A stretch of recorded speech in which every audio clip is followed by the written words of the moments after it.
Gripen বর্তমান বিশ্বের single ইঞ্জিনের ফাইটার জেটগুলোর মধ্যে অন্যতম সেরা ফাইটার, যার প্রস্তুতকারক সুইডিশ সাব কোম্পানি। আজকে আলোচনা করব अस्सलाम वालेकुम वीवर, फिर से बहुत ही ज्यादा इम्पोर्टेंट वीडियो है। अस्सलाम वालेकुम वीवर, फिर से बहुत ही ज्यादा इम्पोर्टेंट वीडियो है। बहुत ही जबरदस्त किस्म का ग्रिपेन फाइटर जेट क्या बांग्लादेश की एयरफोर्स में ऐड हो सकता है? क्या इन फ्यूचर में बांग्लादेश ग्रिपेन जैसे फाइटर जेट को भी अपनी एयरफोर्स का हिस्सा बना सकता है? आज की वीडियो इसी के रिलेटेड है। विदाउट वेस्टिंग टाइम वीडियो को स्टार्ट करते हैं।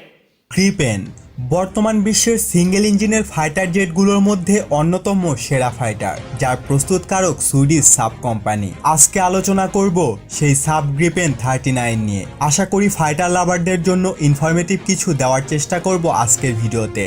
সাব 39 গ্রিপেন, যেটি একসময় বাংলাদেশ বিমান বাহিনীর ফাইটারের পছন্দের লিস্টে অন্যতম একটি ফাইটার ছিল, কিন্তু এর উচ্চ মূল্য আর 50%-এর বেশি পার্টস বিভিন্ন দেশ থেকে আসায় বাংলাদেশ বিমান বাহিনী পরে এটিকে বাদ দিয়ে দেয় লিস্ট থেকে। কিন্তু নিঃসন্দেহে এটি একটি দুর্দান্ত ফাইটার জেট, যা বর্তমান বিশ্বের অন্যতম সেরা সব মিসাইলস ওয়েপন্স বহন করতে সক্ষম। এই ফাইটারটিকে এক কথায় বলতে পারেন একের ভেতরে সব। কারণটাও বলছি।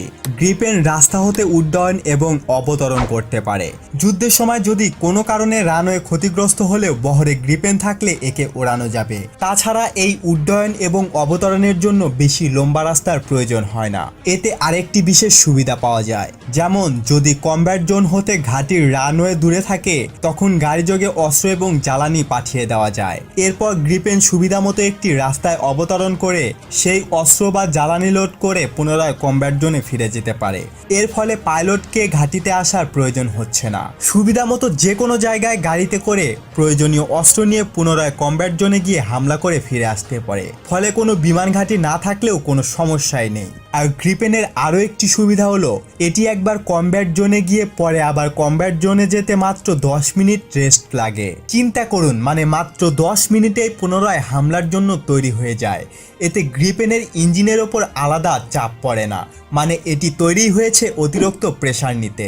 যেখানে রুশ বিমান একবার হামলা করার পর 7 থেকে 8 ঘন্টা, এমনকি আগের সুখোই সিরিজের প্রায় সকল বিমানই একবার কমব্যাট অপারেশনের পরে 15 থেকে 16 ঘন্টা রেস্টে থাকতে হয়, সেখানে গ্রিপেন অনেক বেশি প্লাস পয়েন্ট। মানে কম গ্রিপেন ফাইটার নিয়েও বেশি রুশ বিমানের বিপক্ষে কমব্যাট মিশন বেশি করতে সক্ষম। বাংলাদেশ এয়ারফোর্স ফাইটারটি নিলে মন্দ হতো না, কারণ ফাইটারটি সুইডিশ। তাই যে কোনো যুদ্ধকালীন পরিস্থিতিতে সুইডেনের মতো ইউরোপীয় রাষ্ট্রের ভূমিকা নিরপেক্ষ থাকবে, এটাই বাস্তব। আর আমাদের পাশের দেশ বার্মা কখনোই এই ফাইটারটি ক্রয় করতে বা এর সমকক্ষ ফাইটার কালেক্ট করতে পারবে না। কারণটা হলো নিষেধাজ্ঞা।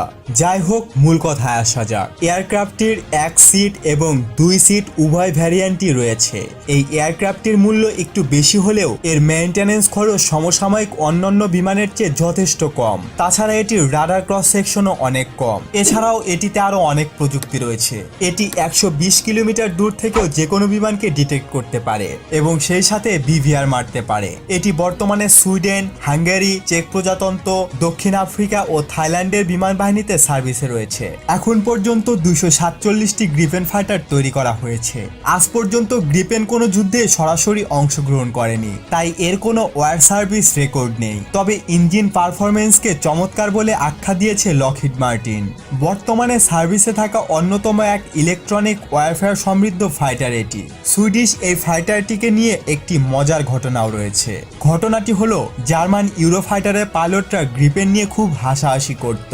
তাদের মতে আকারে ছোট এই বিমানের পারফরমেন্স আর কিরকমই হবে। তো একবার সুইডিশ পাইলটরা জার্মানদের চ্যালেঞ্জ দেয়। অনুশীলনের এক পর্যায়ে দেখা গেল গ্রিপেন ইউরোফাইটারের পাশে উঠছে, কিন্তু ইউরোফাইটার ডিটেক্ট করতে পারেনি। সম্ভবত এরপর থেকেই জার্মান পাইলটরা আর হাসাহাসি করে না একে নিয়ে। সত্যি বলতে এই সুইডিশ সুন্দরীটি আমার কাছে অনেক ফেভারিট একটি ফাইটার, তাই এই সুন্দরীটির স্পেসিফিকেশন নিয়ে আলোচনা করে ভিডিওটি লম্বা করলাম না। তো আপনার কাছে কি মনে হয়, বাংলাদেশ বিমান বাহিনীর জন্য এই ফাইটারটি কতটা উপযোগী তা জানাবেন নিচের কমেন্ট বক্সে। নতুন কোনো ভিডিও নিয়ে খুব দ্রুতই হাজির হব ইনশাল্লাহ। সে পর্যন্ত ভালো থাকুন, সুস্থ থাকুন, ইনফরমেটিভ বাংলার সাথে থাকুন। দেখা হবে আবারও। আল্লাহ হাফেজ। जबरदस्त वीवर, बहुत ही ज्यादा पावरफुल किस्म का स्मार्ट ग्रिपेन फाइटर जेट है। बांग्लादेश को जदीद जीत और पावरफुल किस्म की फाइटर जेट की नीड तो है, क्या बांग्लादेश इसको अपनी एयरफोर्स का हिस्सा बना सकता है? कमेंट्स में अपनी राय का इजहार लाजमी कीजिएगा।